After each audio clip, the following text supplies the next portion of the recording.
Welcome to Radio Calling, the podcast dedicated to everything sports and music.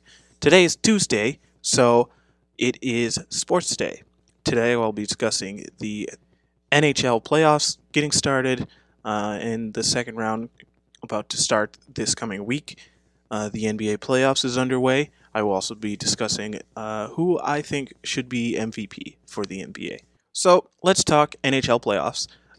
My favorite team is the Anaheim Ducks. I've liked them ever since I saw the movies, The Mighty Ducks, and then D2, The Mighty Ducks. Little known fact, the Anaheim Ducks were founded in '93 by the Walt Disney Company, known then as the Mighty Ducks of Anaheim, based on the movie that came out in '92, The Mighty Ducks. Disney then sold the franchise in 2005 to two owners, and they became the Anaheim Ducks because Disney owned the rights to Anaheim Mighty Ducks. So, ever since '93, I've always been a fan of the Ducks. I've always liked Paul Kariya, Timo Solani, Ryan Getzlaf, and then of course he had the Niedermeyers, both of them, Scott and Rob Niedermeyer.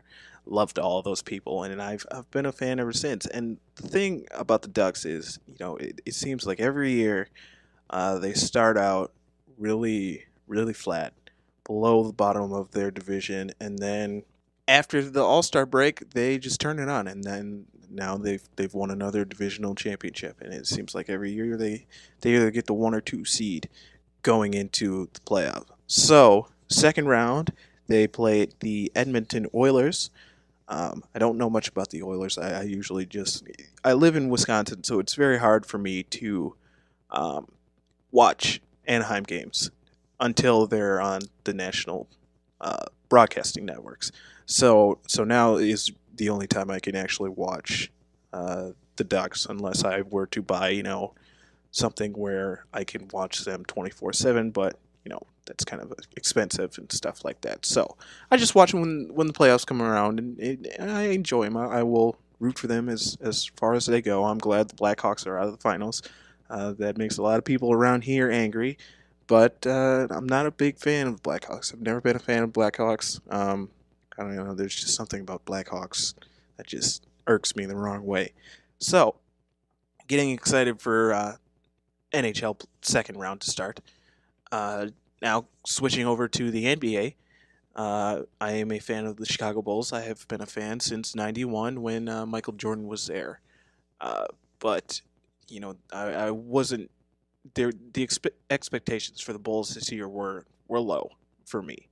I knew the whole Jimmy Butler thing was up in the air, and I was really afraid that he was going to get traded at some point. And I'm not a fan of our general manager whatsoever. I think that he's going in the wrong way, and he just wants to rebuild around someone that's not Jimmy Butler. I feel we should build around Jimmy Butler. I feel he's ready to step into that all-star role. I mean, he's been an all-star for the past 2 years, and he's not getting the help that he needs. Granted, bringing in Dwayne Wade and Rajon Rondo was a good fit for him, but I feel like we need another post person. Or someone that can score as well as Dwayne Wade and Jimmy Butler, because Dwayne Wade has been hurt. He's been prone with injuries throughout his career, and I feel that someone needs to relieve the tension of having Dwayne Wade try to get 15 to 20 points every game. I feel Dwayne Wade starts to go into that older championship player type role where they sit back and they teach the younger players, but they also contribute when need to and hit the big shots when they need to. And you see flashes of him still show that he can still dunk and he can still make those clutch plays and stuff like that. But you also see him miss dunks. I mean, he was on Shaqtin' a Fool a couple weeks ago, and he said he's 35 now. I mean, get off his back. He can't get up like he used to, and it's just funny. But those are my thoughts on the Bulls. Also, it's very interesting to see that the front office of the Bulls were they didn't like Rajon Rondo, and I mentioned this in one of my previous episodes that Hoiberg did not really think that Rajon Rondo would fit into his system, and he was benched a lot earlier in the year, and he didn't get a lot of playing time, but now You saw him those first two games with the Boston Celtics where he was back into his Boston Celtics player-esque form. And you see him scoring, throwing out a bunch of assists. I think he got double figures both games that he played in, and now he's out with a hand injury. But he's trying to come back for Game 6 and Game 7. But I feel if the Bulls don't get to Game 6 and Game 7, I don't think Rajon Rondo stays around. And I feel like he should stay around, and he's proven that he needs to be in this system and help Jimmy Butler grow as a player. And I just feel they need to sign someone in the offseason. Some big name, maybe Carmelo Anthony, maybe make a push for Paul George. But then again, it sounds like Paul George is going to go to the Lakers. And, it's just sad. But I feel we need another scorer. That's the bottom line. We need someone that is a lockdown defender and can also score, which I don't really know if Carmelo Anthony fits the role of lockdown defender, but he can still defend better than James Harden, who doesn't really do a lot of defending. Now, my MVP race. I will give you. I do this on my music side of my podcast. I give a top 5 of favorite guitarists, favorite drummers, stuff like this. So I'll give my top 5 MVPs for this year. Number 1, and I think who's going to be the MVP is Russell Westbrook, only because of what he's done this season. I mean, to average a triple-double throughout the whole regular season is something that hasn't been seen since Oscar Robertson. And, it's great for the NBA. Oscar Robertson said that it's great for people to see that this is possible and see that something that a record that's stood since Oscar Robertson played that can be broken. It's just one of those things where it's amazing to think that you can do that and what your body can do when you push your body to that point. The second person who will probably be runner-up again is James Harden. James Harden will probably get the Players Association MVP like he did last year.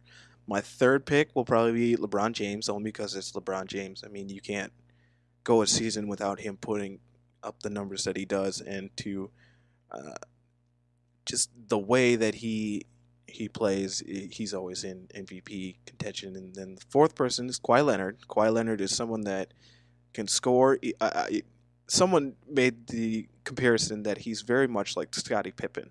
And I like when people compare older NBA players to current NBA players. But my friend Devin said this. You got to remember, this is a different time. This is a different kind of era that the NBA is going in and players are playing in. It's not as rough as it was in the 90s and the 80s and the 70s and so forth.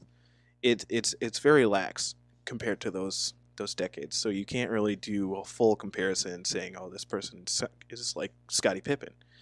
But anyways, Kawhi Leonard is in my MVP race as well. I think he's basically the face of the Spurs now with Tim Duncan retired.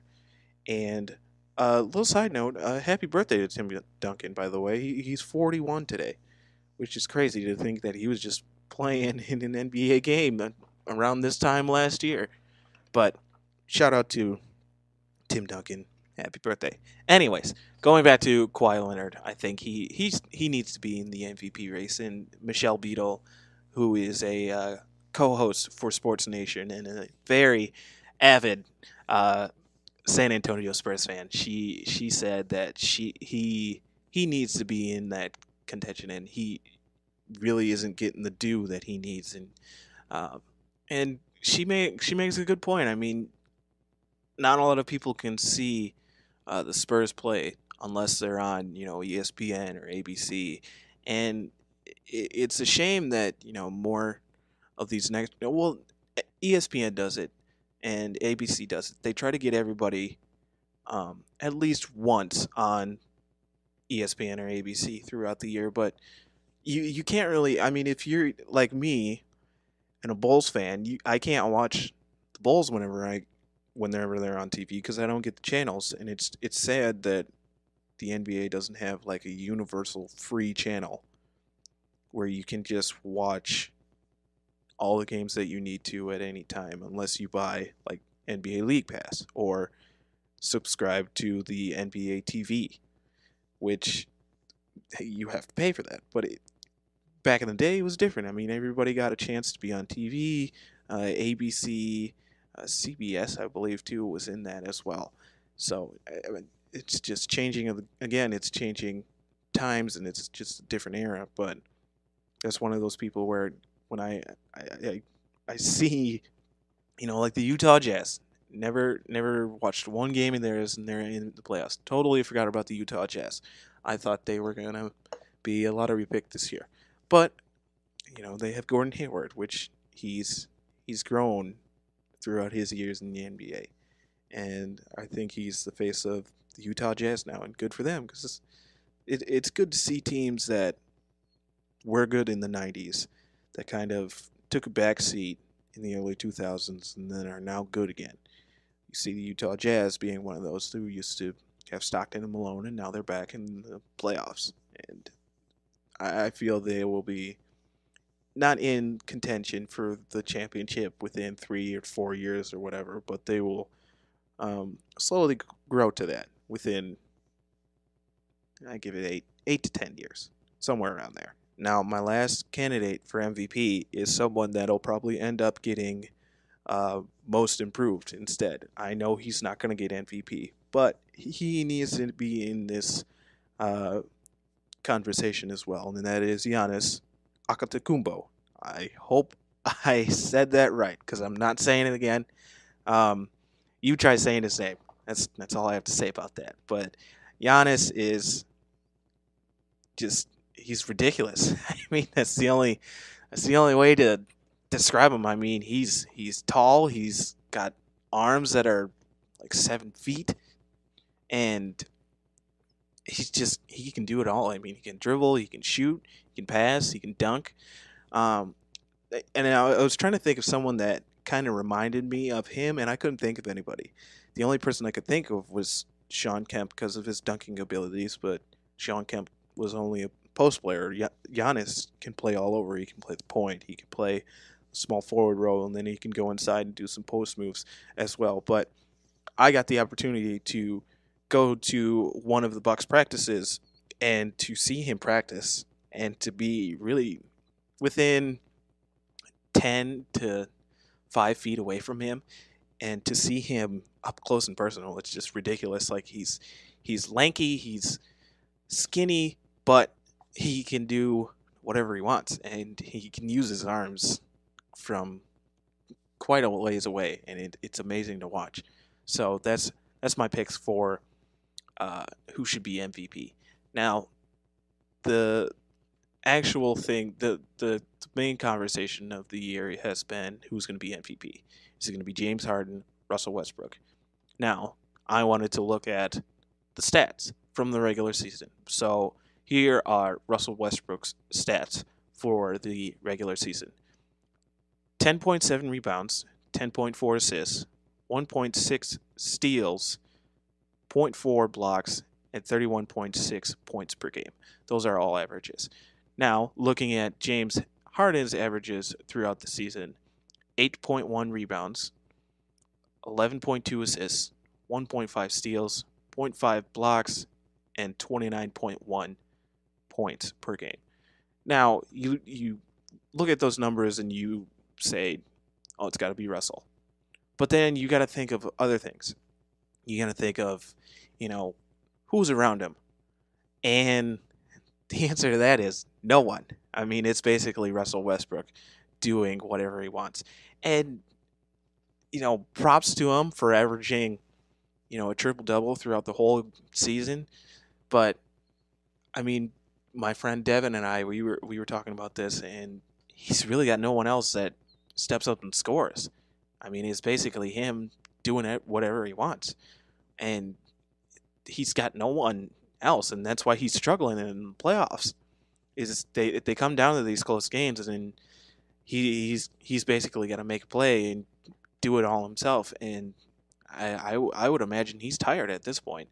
And to think he's been doing it all year, and they got the seed that they got was solely because of Russell. If they get someone I've heard a lot of things of, Paul George possibly going to the Thunder, or Carmelo being on his way out. Maybe the Thunder should pick him up.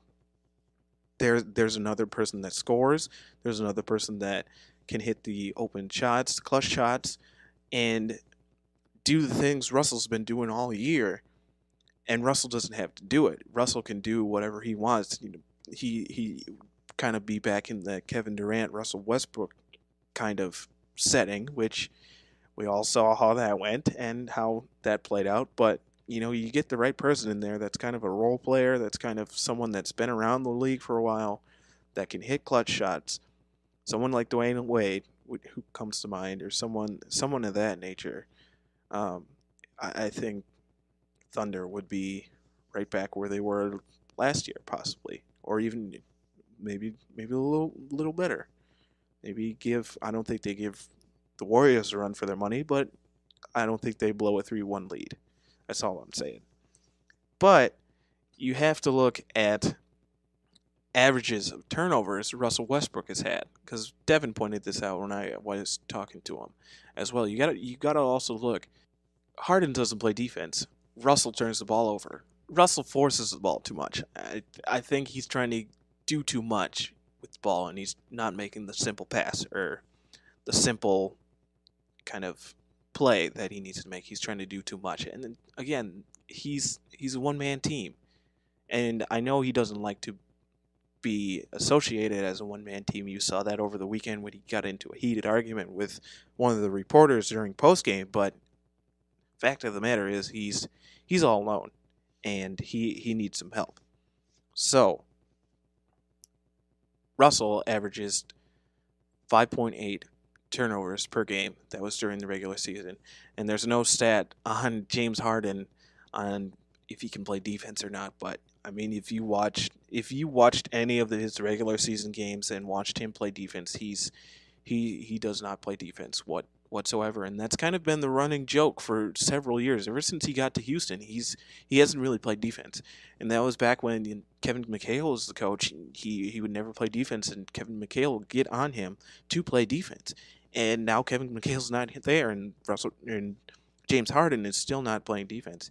So, when it comes down to it, I think Russell Westbrook's going to be the MVP. I think everybody knows that he's going to be the MVP. If he doesn't get the MVP, a lot of people are going to riot. A lot of people are not going to be happy that he didn't get MVP. But, here's what I think. I think if you average a triple-double throughout the whole regular season, I believe that's 82 games where you average a triple-double. That in itself it's not impossible, but it's very rare for someone to do that. And I think, we need to recognize that it's rare. And I a lot of people have recognized that it's very rare to average a triple-double. But when it comes down to it, I think Russell Westbrook is going to be the MVP. James Harden is going to be the Players Association MVP. And I think a lot of people are going to be angry that, Kawhi Leonard, LeBron James, all these people didn't get MVP. But again, you got to look at the numbers. I mean, ever since I mentioned this in one of my previous podcasts, ever since LeBron James won MVP, the kind of criteria for MVP has changed. It's not someone that's averaging a 10.4 rebounds, stuff like that. It's more on the scoring, and it's more what people are doing to contribute to their team. And I mean, if you average a triple-double, you got to be MVP. And that's who I'm picking for MVP. But these other people, Kawhi Leonard, Giannis, I'm not going to say his last name. They're going to be in the contention for MVP. And I think, if Giannis doesn't get injured and if the Bucks don't do something stupid like trade him away like they did Ray Allen and Kareem Abdul-Jabbar, I think he's going to lead the Bucks to at least Eastern Conference Finals within the coming years. They just need to kind of fine-tune that roster as well, get someone else in there or draft someone. I mean, Thon Maker, I remember when Thon Maker was drafted, I thought, who? What are they doing? What is going on? Who's running the Bucks? And then he started to go off, and I was like, oh my goodness, this guy's pretty good. Put on a couple pounds, Don Maker. I mean, you gotta be lean and mean down there. I mean, he's just skin and bones right now, and they put him on a very strict diet of he's eating X amount of carbs a day, and he eats like 4 times a day, like 400 calories or something like that, and they're pushing to make him stronger. And props to them. Good for the Bucks. I mean, they're getting a new D League team coming in. It's going to be in Oshkosh, which is 15 minutes away, which is kind of cool for me being from Wisconsin. And they're also getting a new arena, which is going to bring in so many new people, and they're pushing to get, you know, NBA All-Star game here in Milwaukee, which would be great for the city of Milwaukee. And I think they also should push to get well, they already do this. They host the NCAA finals. They've done it a couple years now, and I think once more people come in for that, they're going to bring in a lot of revenue when this new stadium goes up. And I mean, Milwaukee's going in the right direction. As much as a Bulls fan hates to say it, and they're going in the right direction. And props to them. They've turned that whole organization around. Ever since they went back to those kind of retro style court and retro style kind of feel of their jerseys, they've been turning that organization around every year. So props to them. Good for them. I mean, it's great for the city of Milwaukee, and it's great for the organization. Now, I just got this notification from Bleacher Report. Let me read this. Derek Jeter and Jeb Bush Group to purchase Miami Marlins for $1.3 billion. I said billion. Oh my goodness. Okay, first of all, congratulations, Derek Jeter. Derek Jeter is probably one of my favorite baseball players of all time. Just because he's one of the main reasons I wanted to get into baseball and why I like the Yankees now is because he's the captain. I mean, he's been holding down the Yankees for so long, and he's got, I don't even know how many NBA or how many championships he has, but he's the captain, and he can do what he wants. And congratulations to Derek Jeter for purchasing an MLB team and getting the Miami Marlins. That's kind of a good step in the right direction for the Marlins, and props to him. So that just came across my phone as I was looking at it, so wanted to share that with you as well. Well, that'll do it for another episode of Radio Calling. I am Sam. Thank you for joining me today. Join me on Thursday when I discuss The Wrecking Crew, a very influential recording group of people that were on so many albums in the 60s and 70s. So you don't want to miss that. It's going to be a great episode. Again, follow me on Twitter and Instagram at LondonCalling22. All one word. Again, I am Sam, and thank you for joining me for